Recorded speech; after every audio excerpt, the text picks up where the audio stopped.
So far we've invented enough programming to do some very complicated things, and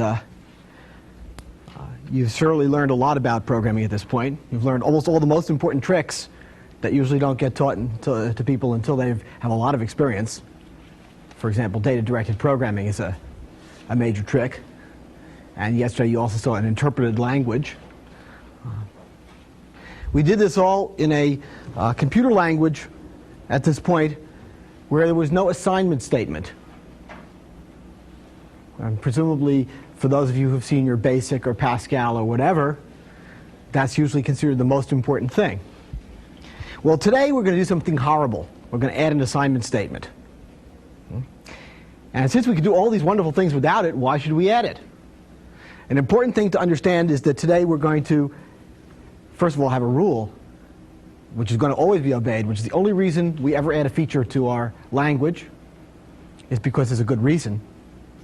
And the good reason is going to boil down to the ability, you now get an ability to break a problem into pieces that are different sets of pieces than you could have broken it down without that, giving you another means of decomposition. However, let's just start. Let me begin by reviewing the kind of language that we have now. We've been writing what's called functional programs, and functional programs are a kind of encoding of mathematical truths. For example, when we look at the factorial procedure that you see on the slide here, it's basically two clauses. If n is 1, the result is 1. Otherwise, n times factorial n minus 1. That's factorial of n. Well, that is factorial of n. And written down in some other obscure notation that you might have learned in calculus classes, mathematical logic, what you see there is if n equals 1, the result for n factorial is 1. Otherwise, greater than 1, n factorial is n times n minus 1 factorial. True statements. That's the kind of language we've been using. And whenever we have true statements of that sort, there's a kind of a way of understanding how they work, which is that such processes can be evolved by substitution. And so we see on the second slide here that the way we understand the execution implied by those statements arranged in that order is that you do successive substitutions of arguments for formal parameters in the body of a procedure. These all say, this is basically a sequence of equalities. Factorial of 4 is 4 times factorial of 3. That is 4 times 3 times factorial of 2, and so on. We're always preserving truth. Now, even though we're talking about true statements, there might be more than one organization of these true statements to describe the computation of a particular function, the computation of the value of a particular function. So, for example, looking at the next one here, here's a way of looking at the sum. If you look at the sum of n and m, okay, and we did this one by a recursive process. It's the increment of the sum of the decrement of n and m. Okay. And of course, there is some piece of mathematical logic here that describes that. It's the increment of the sum of the decrement of n and m. Just like that. So there's nothing particularly magic about that. And of course, if we can also look at an iterative process for a program that involves an iterative process for the same function, these are two things that compute the same answer. And we have equivalent mathematical truths that are arranged there. And just the way you arrange those truths determine the particular process, or the way you choose and arrange them determines the process that's evolved. So we have the flexibility of talking about both the function to be computed and the method by which it's computed. So it's not clear we'd need more. However, today I'm going to do this awful thing. I'm going to introduce this assignment operation. Now, what is this? Well, first of all, there's going to be another kind of statement, if you will, in our programming language called set. And set, things that do things like assignment, I'm going to put exclamation points after. We'll talk about what that means in a second. The exclamation point, again, like question mark, is an arbitrary thing we attach to the symbol, which is the name, has no significance to the system. The only significance is to me and you, to alert you that this is an assignment of some sort. But we're going to set a variable to a value. Okay. And what that's going to mean is that there is a time at which something happens. Here's a time. If I have time going this way, this is a time axis. Time progresses by walking down the page. Then an assignment is the first thing we have that produces the difference between a before and an after. All of the other programs that we've written that have no assignments in them, the order in which they were evaluated didn't matter. But assignment is special. It produces a moment in time. So there is a moment before the time the set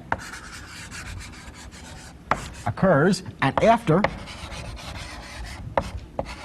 such that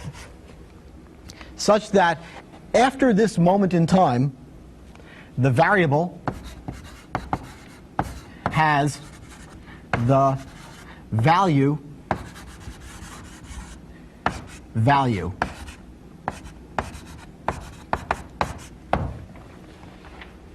independent of what value it had before. Set changes the value of the variable. Until this moment, we had nothing that changed. So, for example, one of the things we could think of is that the procedures we write for something like factorial are in fact pretty much identical to the function factorial.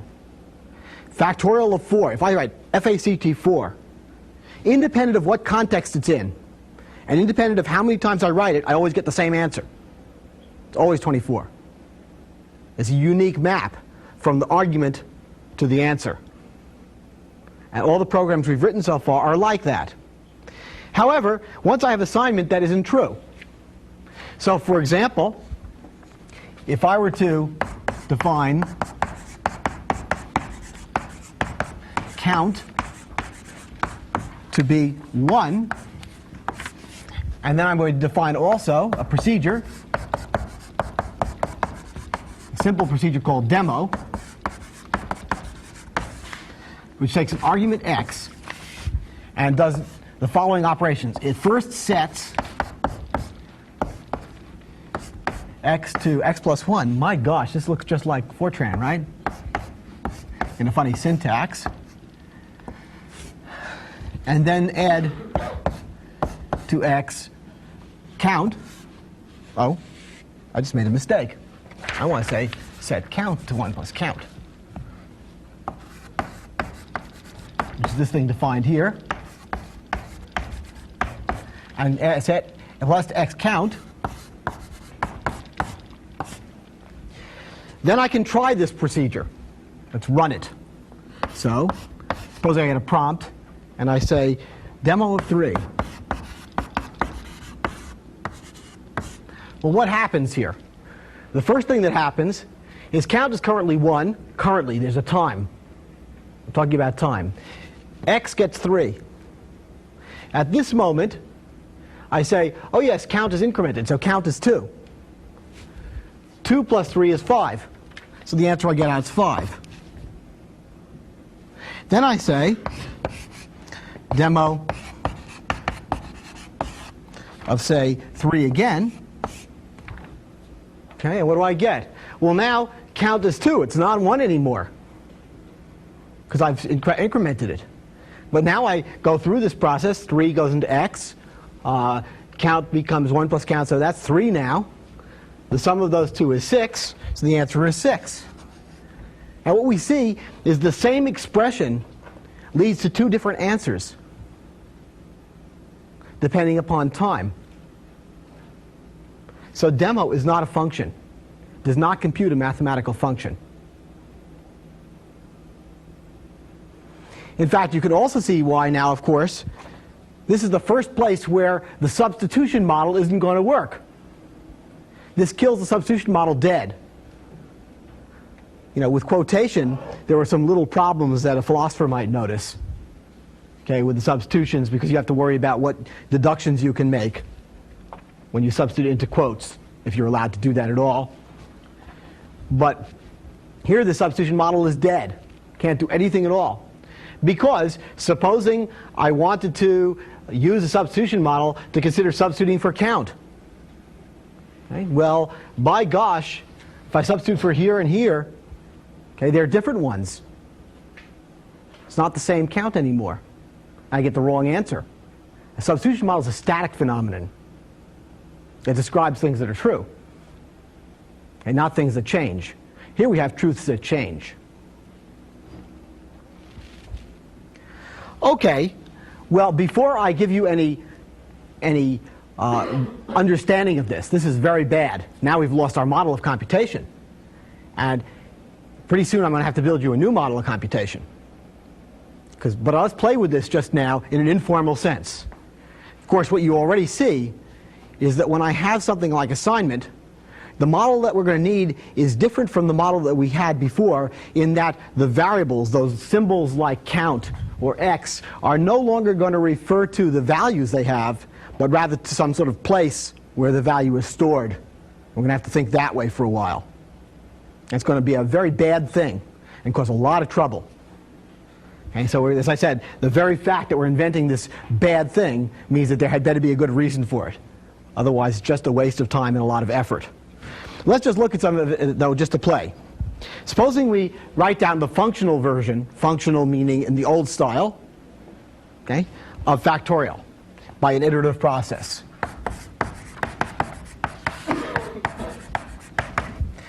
Factorial of n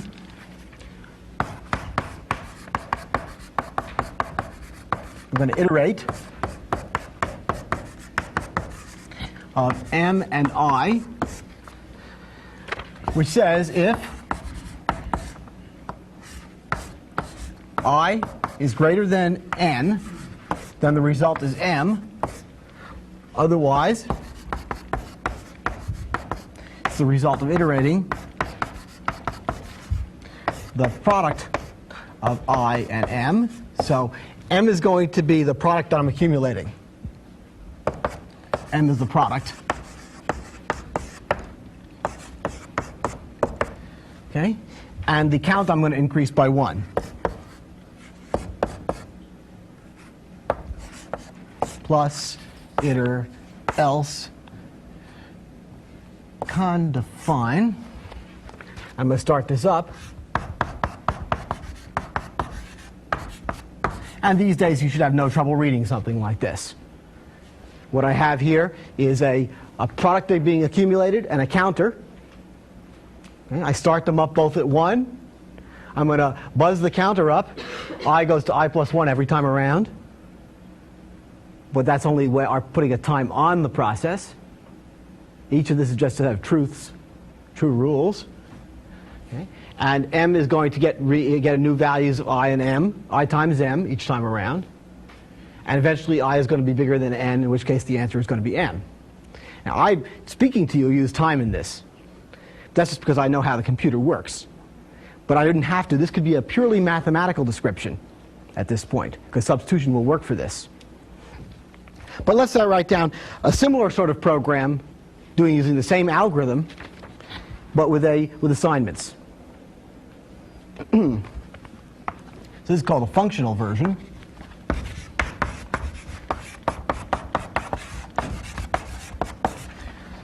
I want to write down an imperative version.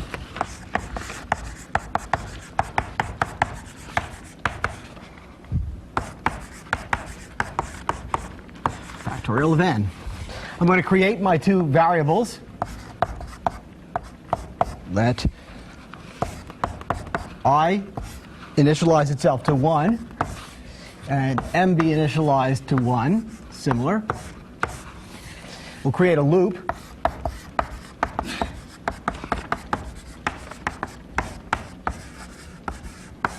Which says cond greater than I n. If I is greater than n, we're done, and the result is m, the product I'm accumulating. Otherwise, I'm going to write down three things to do. I'm going to set M to the product of I and M. Set I to the sum of I and 1. And go around the loop again. Looks very familiar to you Fortran programmers. Else con define. Funny syntax, though. Start the loop up. Okay, and that's the program. Now this program, how do we think about it? Well, let's just say what we're seeing here. There are two local variables, I and M, that have been initialized to 1. Okay. Every time I round the loop, I test to see if I is greater than n, which is the input argument. And if so, the result is the product being accumulated in M. However, if it's not the end of the loop, if I'm not done, then what I'm going to do is change the product to be the result of multiplying I times the current product, which is sort of what we were doing here. Except here I wasn't changing. I was making another copy. Because the substitution model says you copy the body of the procedure with the arguments substituted for the formal parameters. Here I'm not worrying about copying. Here I've changed the value of M. I also then change the value of I to I plus 1 and go buzzing around. Seems like it's essentially the same program. But there are some ways of making errors here that didn't exist until today. For example, if I were to do the horrible thing of not being careful in writing my program and interchange those two assignments, the program wouldn't compute the same function. I get a timing error because there's a dependency that M depends upon having the last value of I. If I try and change I first, then I've got the wrong value of I when I multiply by M. It's a bug that wasn't available until this moment, until we introduced something that had time in it. So as I said, first we need a new model of computation, and second we have to have a damn good reason for doing this kind of ugly thing. Are there any questions?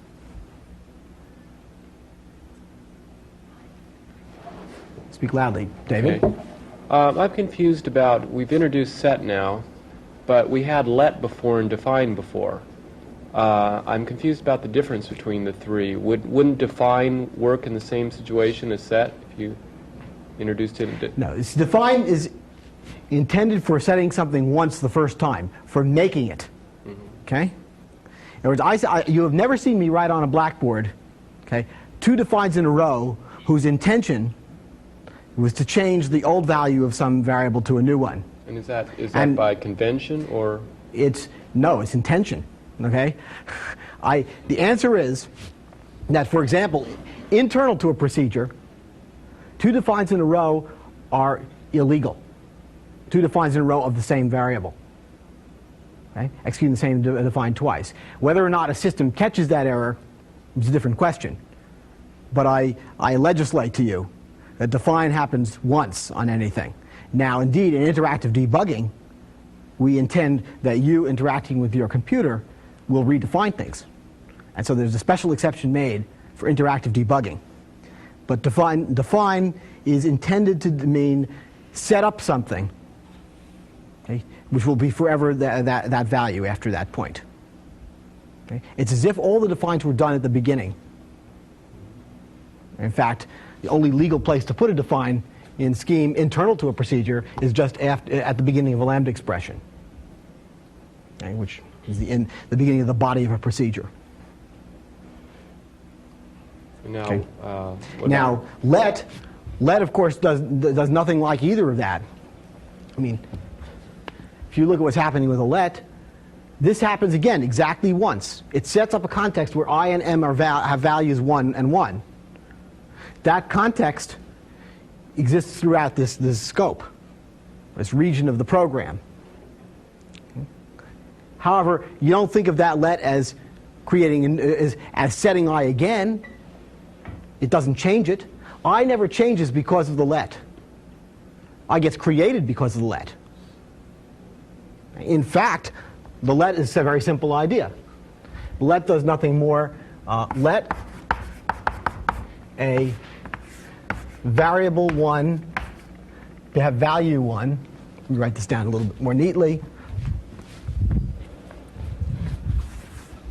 That's right. Var 1 have the value of expression E1, and variable 2 have the value of the expression E2. In an expression E3 is the same thing as a procedure of var1 and var2 being formal parameters, and E3 being the body, where var1 is bound to the value of E1 and var2 gets the value of E2. So this is in fact a perfectly understandable thing from a substitution point of view. This is really the same expression written in two different ways. In fact, the way the actual system works is this gets translated into this before anything happens. Okay, I'm still unclear as then what makes the difference between a let and a define. They could A define is a syntactic sugar whereby essentially a bunch of variables be created by lets and then set up once.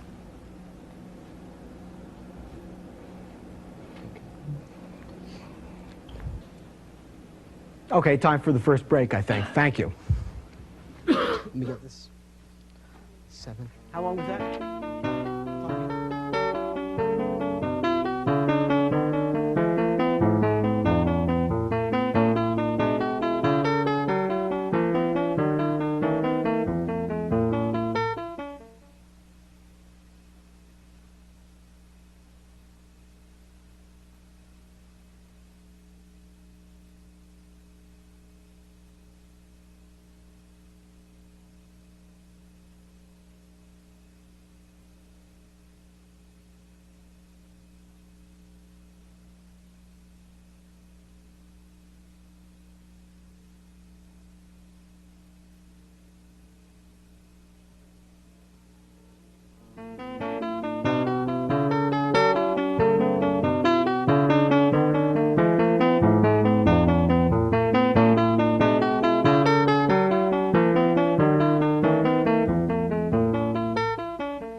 Well, let's see.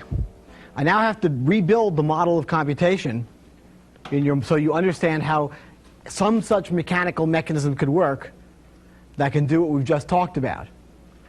I've just recently destroyed your substitution model. Unfortunately, this model is significantly more complicated than the substitution model. It's called the environment model. And I'm going to have to introduce some terminology, which is very good terminology for you to know anyway.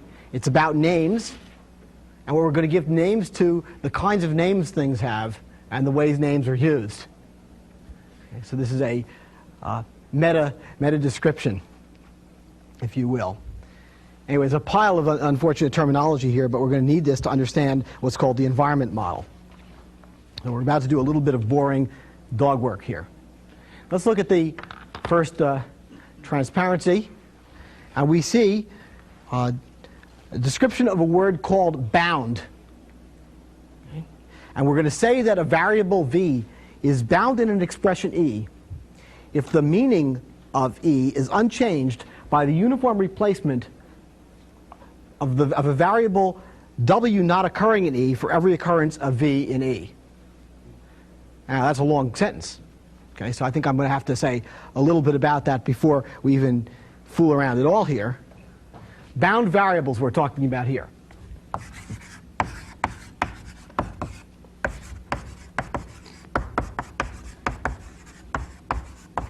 And you've seen lots of them.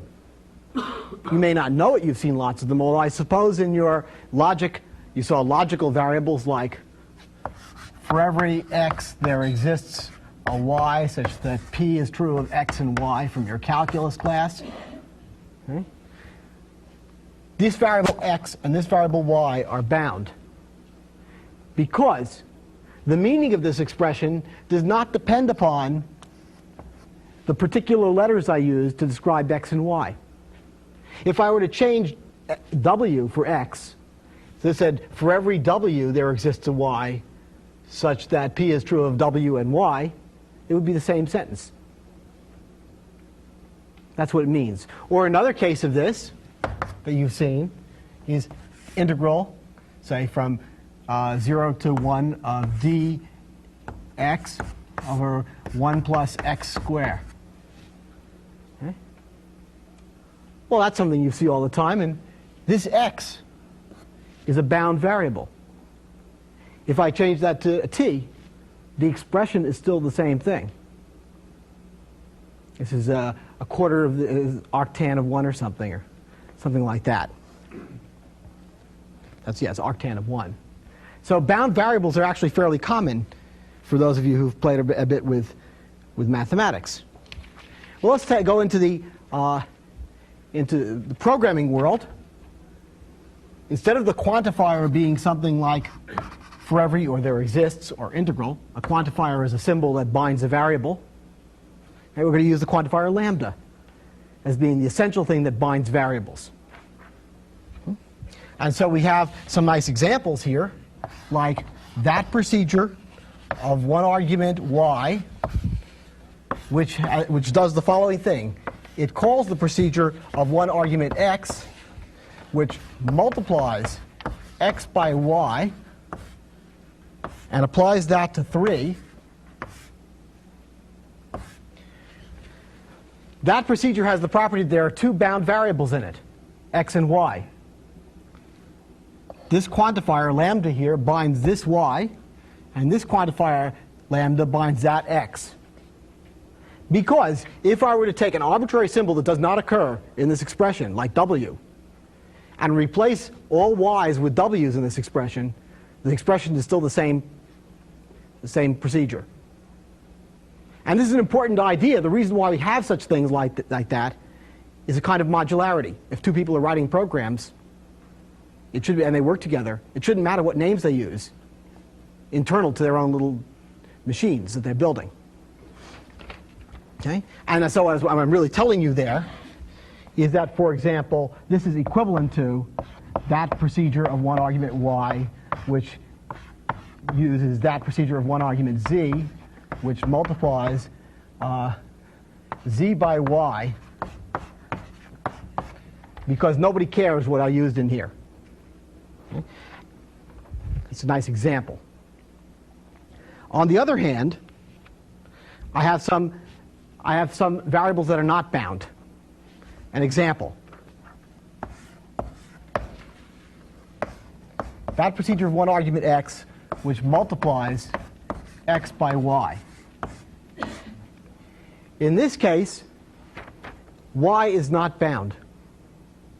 Supposing y had the value 3, okay, and z had the value 4, okay, then this procedure would be the thing that multiplies its argument by 3. If I were to replace every instance of y with z, I would have a different procedure which multiplies every argument is given by 4. Okay, and in fact, we have a name for such a variable. Here, we say that a variable v is free in an expression e if the meaning of the expression e is changed by the uniform replacement of a variable w not occurring in e for every occurrence of v in e. Okay, so that's why this variable over here, y, is a free variable.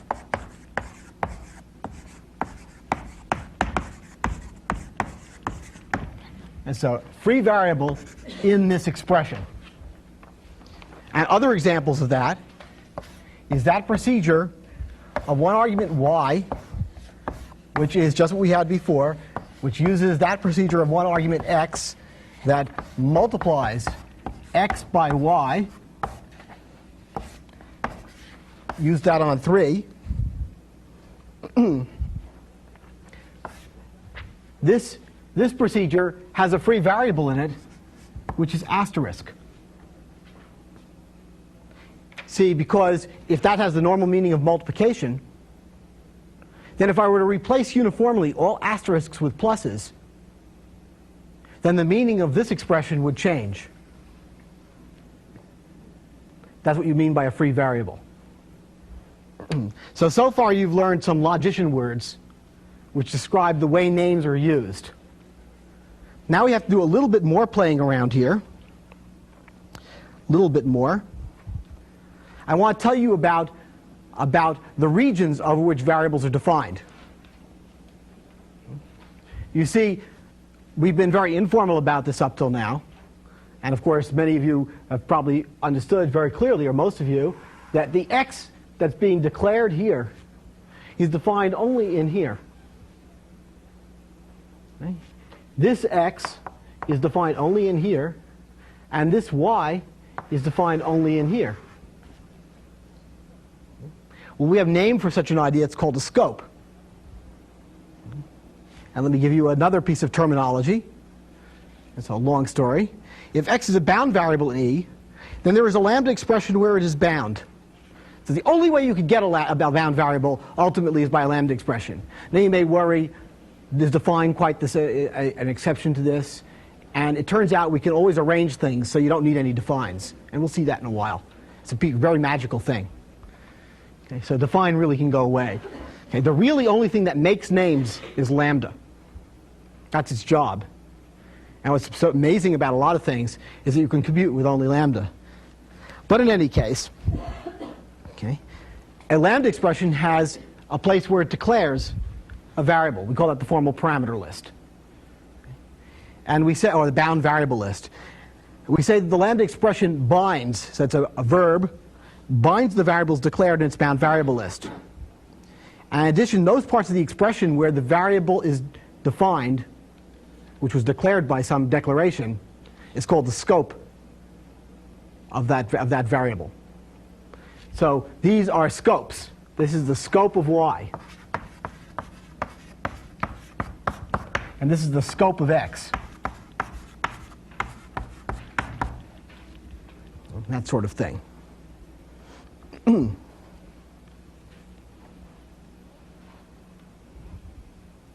Okay. Well, now we have enough terminology to begin to understand how to make a new model for computation. Because the key thing going on here is that we've destroyed the substitution model, and we now have to have a model that represents the names as referring to places. Because if we're going to change something, then we have to have a place where it's stored. You see, if a name only refers to a value, and if I tried to change the name's meaning, well, that's not clear. There's nothing that is the place that name referred to. Or how am I really saying it? There's nothing shared among all of the instances of that name. And what we really mean by a name is we've fanned something out. We've given something a name, and you have it, because I've given you a reference to it, and I've given you a reference to it. And we'll see a lot about that. So let me tell you about environments. I need the overhead projection machine. Thank you. Okay, so here is a bunch of environment structures. An environment is a way of doing substitutions virtually. It represents a place where something is stored, which is the substitutions that you haven't done. It's a place where everything accumulates, where the names of the variables are associated with the values they have, such that when you want to say what does this name mean, you look it up in an environment. So an environment is a function, or a table, or something like that. But it's a structured sort of table. It's made out of things called frames. Frames are pieces of environment, and they're chained together in some nice ways by what's called parent links or something like that. So here we have an environment structure consisting of three environments basically, A, B, and C. D is also an environment, but it's the same one. They share. And that's the essence of assignment. if I change a variable, a value of a variable that lives here, like that one, it should be visible from all places that you're looking at it from. Say this one, x. If I change that x to 4, it's visible from other places. But I'm not going to worry about that right now. We're going to talk a lot about that in a little while. What do we have here? Well, these are called frames. Here's a frame, and here's a frame.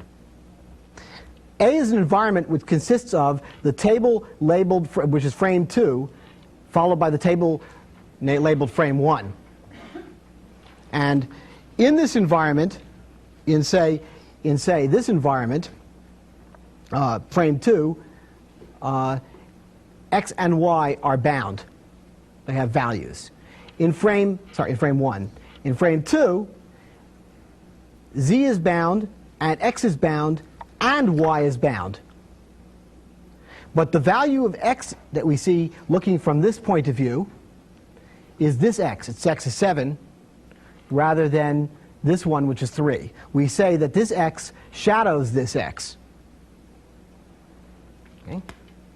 From environment 3, from frame 3, from environment B, which refers to frame 3, we have variables m and y bound, and also x. Okay? This y shadows this one, so the value looking from this point of view of y is 2, the value for looking from this point of view of m is 1, and the value looking from this point of view of x is 3. So there we have a very simple environment structure made out of frames. These correspond to the applications of procedures. And we'll see that in a second. So now I have to make you some other nice little structure that we build. On the next slide, we see an object which I'm going to draw procedures. This is a procedure. A procedure is made out of two parts. It's sort of like a cons. Okay. However, it's the two parts. Okay. The first part refers to some code, something that can be executed, a set of instructions, if you will. You can think of it that way. And the second part is an environment. The procedure is the whole thing. And we're going to have to use this to capture the values of the free variables that occur in the procedure. If a variable occurs in a procedure, it's either bound in that procedure or free. If it's bound, then the value will somehow be easy to find. Okay? But I will talk, it'll be in some easy environment to get at. If it's free, we're going to have something that goes with the procedure that says where it'll go look for its value. And the reasons why are not obvious yet, but will be soon. So here is a procedure object. It's a composite object consisting of a piece of code and a environment structure. Now I will tell you the new rules, the complete new rules for evaluation. Okay. The first rule, there's only two of them. These correspond to the substitution model rules. And the first one has to do with how do you apply a procedure to its arguments. Okay? And a procedure object is applied to a set of arguments by constructing a new frame. That frame will contain the mapping of the formal parameters to the actual parameters of the arguments that were supplied in the call. As you know, when we make up a call to a procedure like lambda x times xy, and we call that with the argument 3, then we're going to need some mapping of x to 3. It's the same thing as later substituting, if you will, the 3 for the x in the old model. So I'm going to build a frame which contains x equals 3 as the information in that frame. Now, the body of the procedure will then have to be evaluated, which is this. And it will be evaluated in an environment which is in the environment which is constructed by adjoining the new frame that we just made to the environment which was part of the procedure that we applied. So I'm going to make a little example of that here. Supposing I have some environment, here's a frame which represents it, and some procedure, which I'm going to draw with circles here because it's easier than little triangles. Sorry. Those are rhombuses. Rhomboidal little pieces of fruit jelly or something. So here's a procedure which takes this environment. And the procedure has a piece of code, which is a lambda expression, which binds x and y, and then executes an expression e. And this is the procedure. We'll call it P. And I wish to apply that procedure to 3 and 4. So I want to do P of 3 and 4. Well, what I'm going to do, of course, is make a new frame. I build a frame which contains x equals 3 and y equals 4. And I'm going to connect that frame to this frame over here. Okay. And then this environment, which I will call B, is the environment in which I will evaluate the body of E.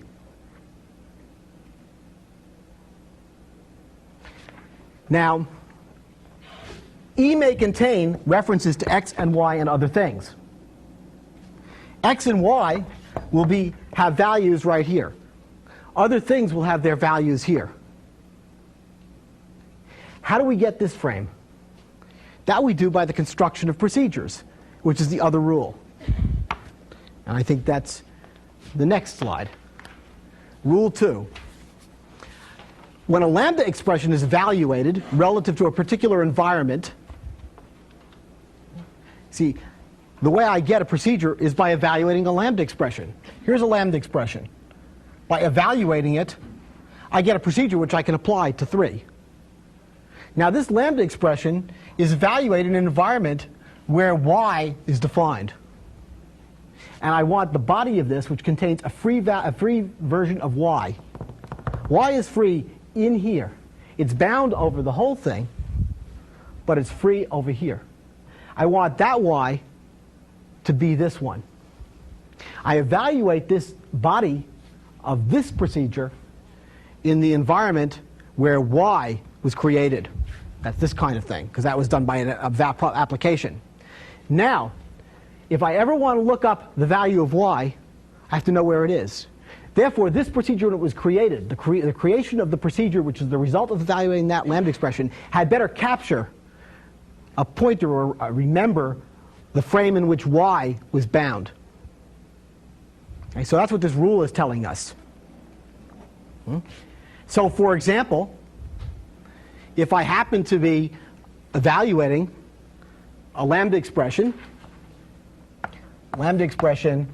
in E, lambda of, say, x and y, let's call it G in E, evaluating that, well, all that means is I now construct a procedure object. E is some environment. E is something which has a pointer to it. I construct a procedure object that points off to that environment, where the code of that is the lambda expression or whatever that translates into. And this is the procedure. So this produces for me, this object here, this environment pointer, captures the place where this lambda expression was evaluated, where the definition was used. Where the definition was used to make a procedure. To make the procedure.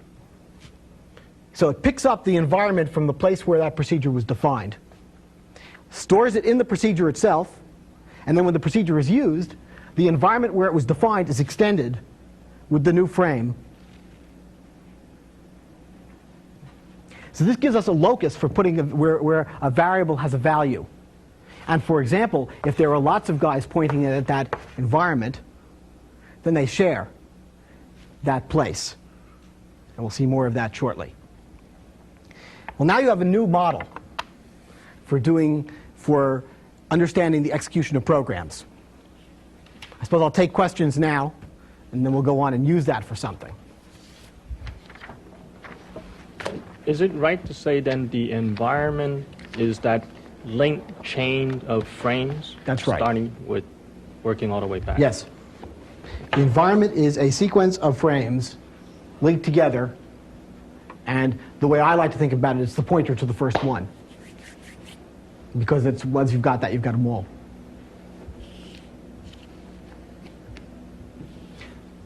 Anybody else?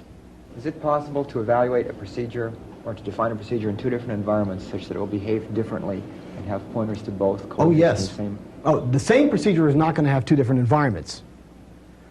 The same code, the same lambda expression, can be evaluated in two environments producing two different procedures.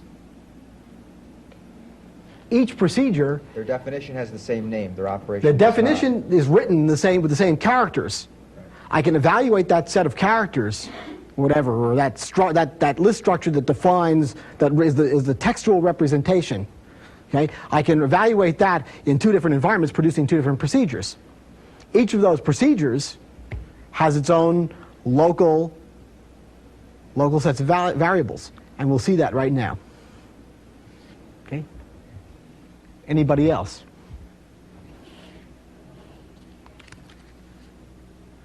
Okay, thank you. Let's take a break.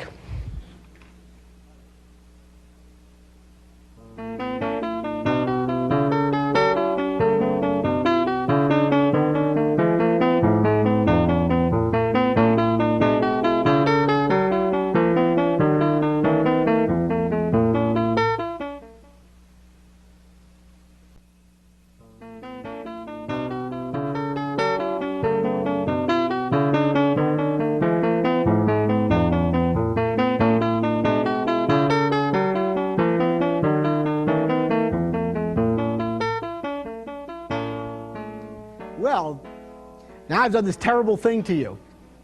I've introduced a very complicated thing, it's an assignment, which destroys most of the interesting mathematical properties of our programs. Okay? Why should I have done this? What possible good could this do? It's clearly not a nice thing, so I better have a good excuse. Well, let's do a little bit of playing, first of all, with some very interesting programs that have assignment. Understand something special about them that makes them somewhat valuable. Start with a very simple program, which I'm going to call make counter. I'm going to define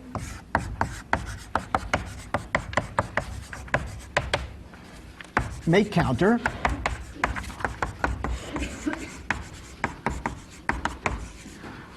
to be a procedure of one argument n, which returns as its value a procedure of no arguments. There's a procedure that produces a procedure, which sets n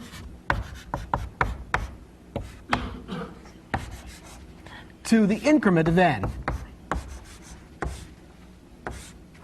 and returns that value of n. Okay. Now we're going to investigate the behavior of this. It's a sort of an interesting thing. And in order to investigate the behavior, I have to make an environment model, because we can't understand this any other way. So let's just do that. We start out with some sort of, let's say there's a global environment that the machine is born with. Global, we'll call it. And it's going to have in it a bunch of initial things. Well, you all know what it's got. It's got things in it like say, plus, and times, and quotient, and difference, and car, and etc. Lots of things. I don't know what they are. Some various squiggles that are the things the machine is born with. And by doing the definition here, what I plan to do, well, what am I doing? I'm doing this relative to the global environment. So here's my environment pointer. In order to do that, I have to evaluate this lambda expression.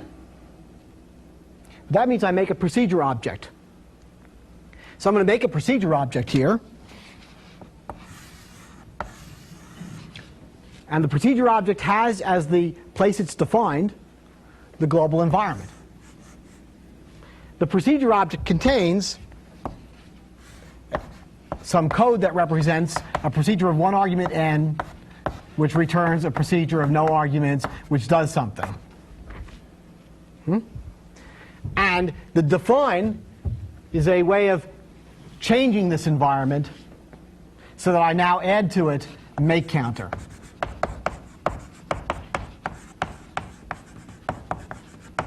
A special rule for the special thing define. But what that is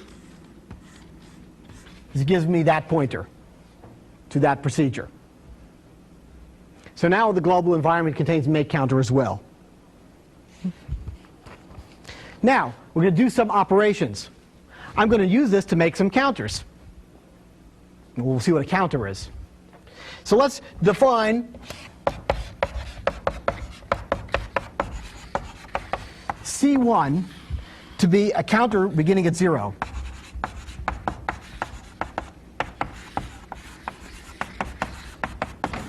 Of 0.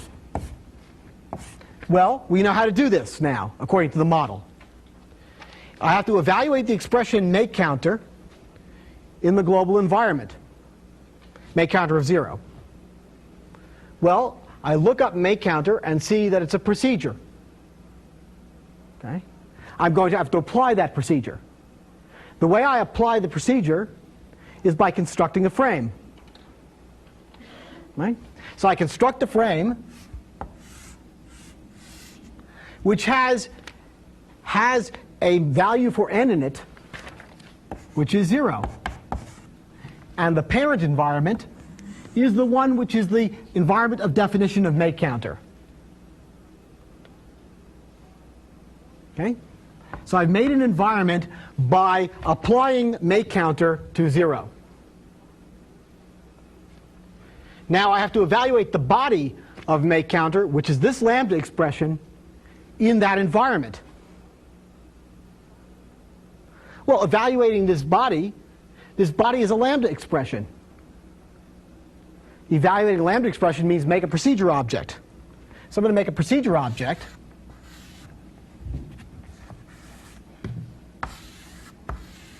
And that procedure object has the environment it was defined in being that, where n was defined to be 0. And it has some code, which is the procedure of no arguments, which does something. That sets something and returns n. And this thing is going to be the object which in the global environment will have the name C1.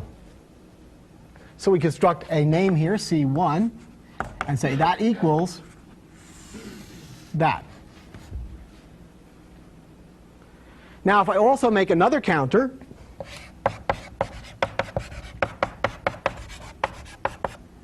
C2 to be make counter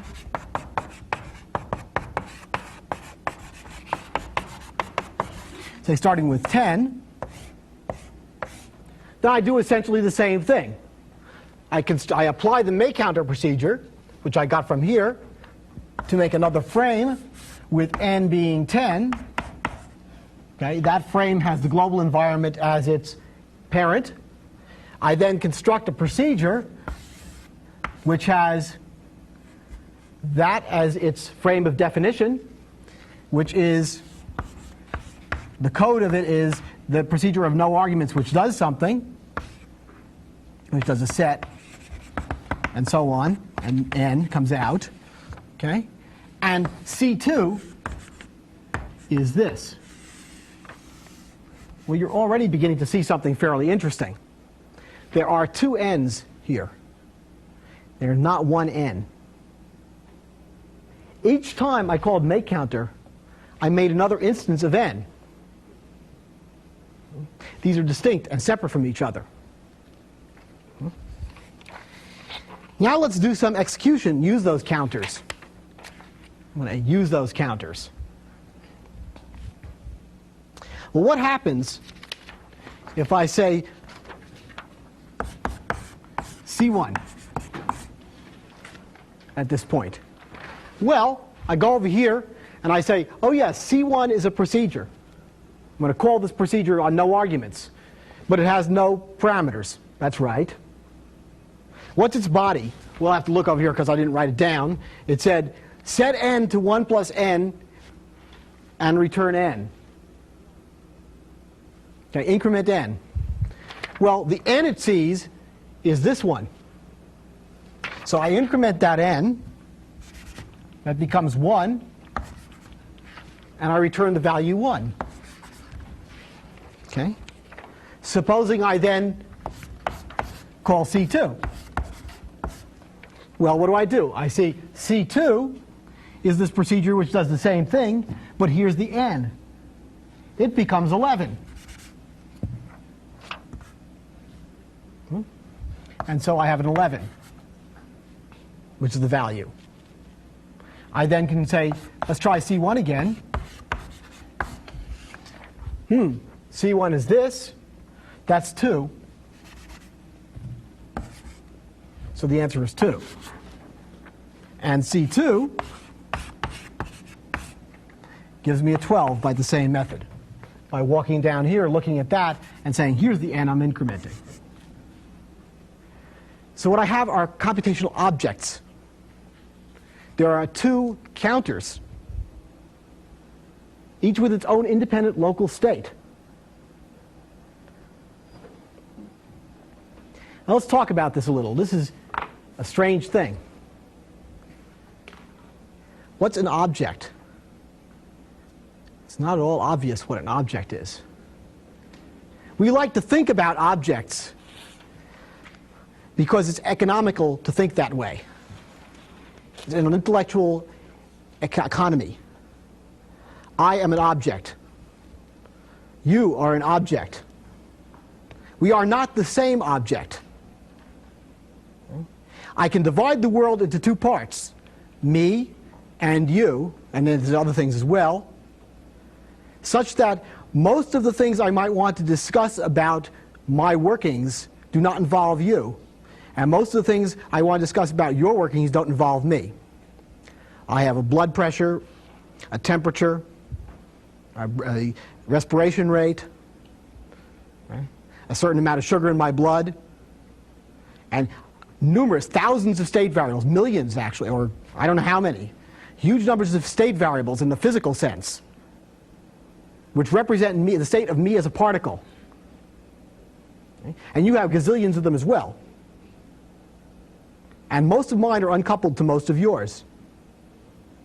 Okay? So we can compute the properties of me without worrying too much about the properties of you. If we had to work about both of us together, then the number of states that we'd have to consider is the product of the number of states you have and the number of states I have. But this way it's almost the sum. Now indeed there are forces that couple us.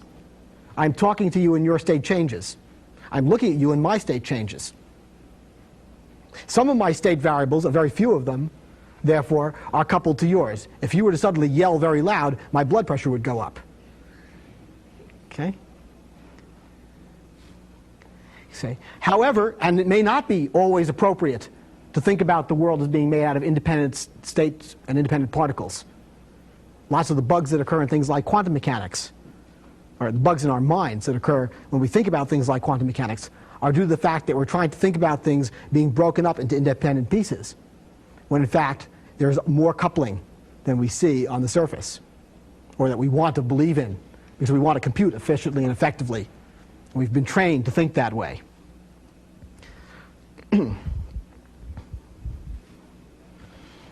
Well, let's see. How would we know if we had objects at all? How can we tell if we have objects? Consider some possible optical illusions. This could be done. Okay? These pieces of chalk are not appropriately identical, but supposing you couldn't tell the difference of them by looking at them. Right? Well, there's a possibility that this is all a game I'm playing with mirrors. It's really the same piece of chalk, but you're seeing 2 of them. How would you know if you're seeing 1 or 2?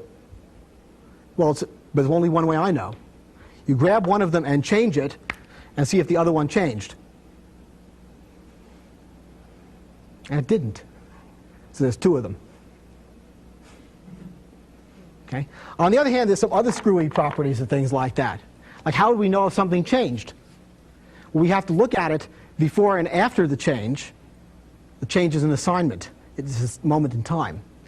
But that means we have to know it was the same one that we're looking at. So some very strange and unusual and obscure and I don't understand problems associated with assignment and change and objects. I mean, these things get very, very bad. For example, here I am a particular person, particular object, okay? Now I can take out my knife, okay, and cut my fingernail, right? And a piece of my fingernail has fallen off onto the table. I believe I am the same person I was a second ago, but I'm not physically the same in the slightest. Okay? I have changed. Why am I the same? What is the identity of me? Well, I don't know. Okay? Except for the fact that I have some sort of identity. And so I think by introducing assignment and objects, we have opened ourselves up to all of the horrible questions of philosophy that have been plaguing philosophers for some thousands of years about this sort of thing.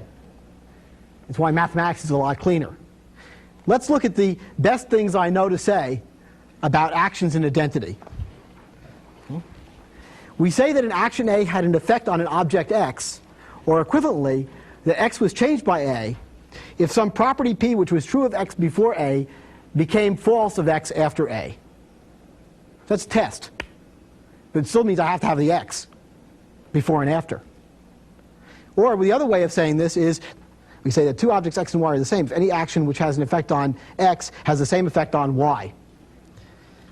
However, objects are very useful, as I said, for an intellectual economy. One of the things that's incredibly useful about them is that the world is, we like to think about, made out of independent objects with an independent local state. We like to think that way, although it isn't completely true. Okay?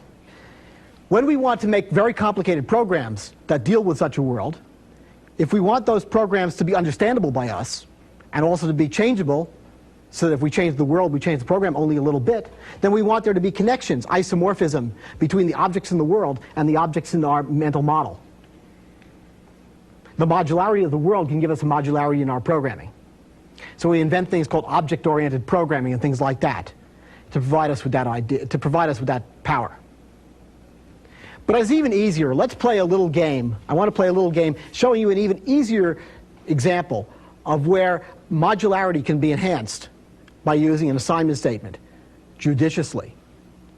One thing I want to enforce and impress on you is don't use assignment statements the way you use it in Fortran or BASIC or something, or Pascal, to do the things you don't have to do it with it. It's not the right way to think for most things. Sometimes it's essential, or maybe it's essential. We'll see more about that too. Okay, well, let me show you a fun game here. There was a mathematician by the name of Cesaro, or Cesaro, I suppose it is, who figured out a clever way of computing pi. It turns out that if I take two random numbers, two integers at random, and compute their greatest common divisor, their greatest common divisor is either 1 or it's not 1. If it's 1, then they have no common divisors. If their greatest common divisor is 1, well, the probability that two numbers chosen at random, has greatest common divisor 1 is related to pi. Okay? In fact, yes, it's very strange. Of course, there are other ways of computing pi, like dropping pins on flags and things like that. It's sort of the same kind of thing. So the probability that the GCD of number 1 and number 2, two random numbers chosen, is 6 over pi squared. I'm not going to try to prove that. It's actually not too hard. It's sort of fun. How would we estimate such a probability? Well, the way we do that, the way we estimate probabilities, is by doing lots of experiments and then computing the ratios of the ones that come out one way to the total number of experiments we do. called Monte Carlo. And it's useful in other contexts for doing things like integrals where you have lots and lots of variables. You have space which has many dimensions you're doing an integral in. But going back to here, let's look at this slide. Okay. We can use Cesaro's method for estimating pi with n trials by taking the square root of 6 over a Monte Carlo experiment with n trials using Cesaro's experiment, where Cesaro's experiment is the test of whether the GCD of two random numbers, and you can see that I've already got some assignments in here just by what I wrote. The fact that this word rand in parentheses, therefore that procedure call, yields a different value than this one, at least, and that's what I'm assuming by writing this way, indicates that this is not a function, that there's internal state in it, which is changing. Okay? But the probability, sorry, the GCD, if the GCD of those two random numbers is equal to 1, that's the experiment. So here I have an experimental method for estimating the value of pi, where I can easily divide this problem into two parts. One is the specific Monte Carlo experiment of Cesaro, which you just saw, and the other is the general technique of doing Monte Carlo experiments. And that's what this is. If I want to do Monte Carlo experiments with n trials, a certain number of trials, and a particular experiment, the way I do that is I make a little iterative procedure which has variables, the number of trials remaining and the number of trials that have been passed, that have gotten true. And if the number remaining is 0, then the answer is the number passed divided by the total number of trials, which is the estimate of the probability. And if it's not, if I have more trials to do, then let's do one. We do an experiment. We call the procedure, which is the experiment, on no arguments. We do the experiment. And then if that turned out to be true, we go around the loop, decrementing the number of experiments we have to do by 1, and incrementing the number that were passed. And if the experiment was false, we just go around the loop, decrementing the number of experiments remaining and keeping the number passed the same. We start this up, iterating over the total number of trials with 0 experiments passed. A very elegant little program. And I don't have to just do this with Cesaro's experiment. It could be lots of Monte Carlo experiments I might do. Of course, this depends upon the existence of some sort of random number generator. And random number generators generally look something like this. Okay? There is a random number generator is in fact a procedure which is going to do something just like the counter. It's going to update an x to the result of applying some function to x, where this function is some screwy kind of function that you might find out in Knuth's books on the details of programming. Knuth has these wonderful books that are full of the details of programming, because I can't remember how to make a random number generator, but I can look it up there and I can find out. And then eventually I return the value of x, which is the state variable internal to the random number generator. That state variable is initialized somehow and has a value. And this procedure is defined in the context where that variable is bound.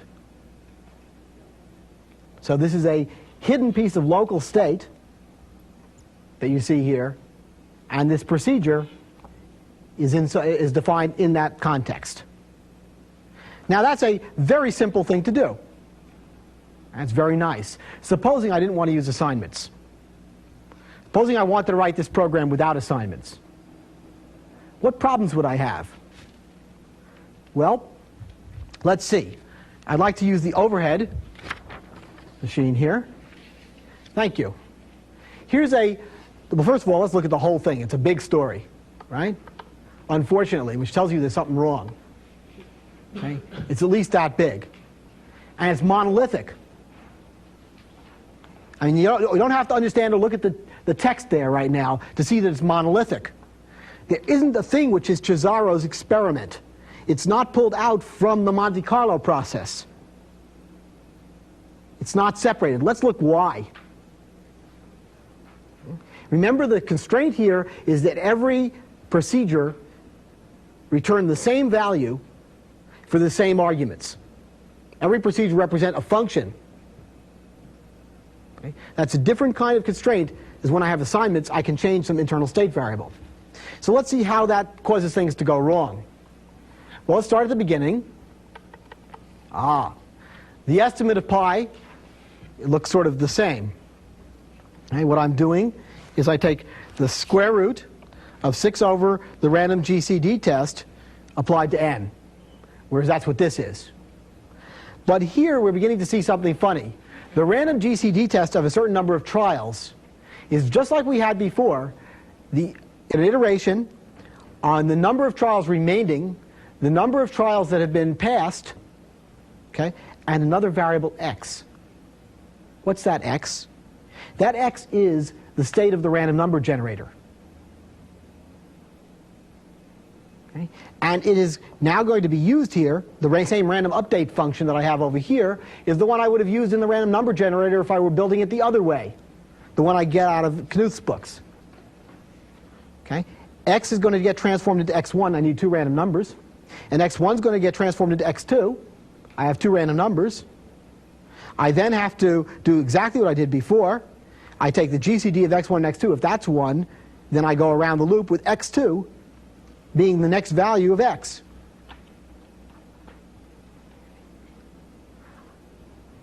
You see what's happened here is that the state of the random number generator is no longer confined to the insides of the random number generator. It has leaked out. It has leaked out into my procedure that does the Monte Carlo experiment. But what's worse than that is it's also, because it was contained inside my experiment itself, Cesaro, it leaked out of that too, because Cesaro called twice has to have a different value each time if I'm having a legitimate experimental test. So Cesaro can't be a function either. Okay? Unless I pass it the seed of the random number generator that's going to go wandering around. So unfortunately, the seed of the random number generator has leaked out into Cesaro from the random number generator. That's leaked into the Monte Carlo experiment. And unfortunately, my Monte Carlo experiment here is no longer general. The Monte Carlo experiment here knows how many random numbers I need to do the experiment. That's sort of horrible. I've lost an ability to decompose a problem into pieces because I wasn't willing to accept the little loop of information, the feedback process that happens inside the random number generator before, that was made by having an assignment to a state variable that was confined to the random number generator. So the fact that the random number generator is an object with an internal state variable, it's affected by nothing, but it'll give you something, and it applies force to you. Okay? That was what we're missing now. Okay. Well, I think we've seen enough reason for doing this, and it all sort of looks very wonderful. Wouldn't it be nice if assignment was a good thing? Maybe it's worth it, but I'm not sure. As Mr. Gilbert and Sullivan said, things are seldom what they seem. Skim milk masquerades as cream. Are there any questions?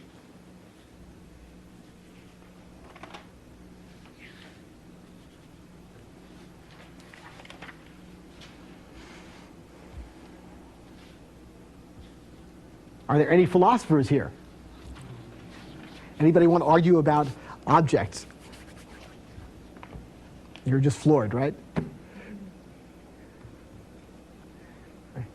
And you haven't done your homework yet. You haven't come up with a good question. Oh, well. Hey. Oh, sure. Thank you. Let's take the long break now.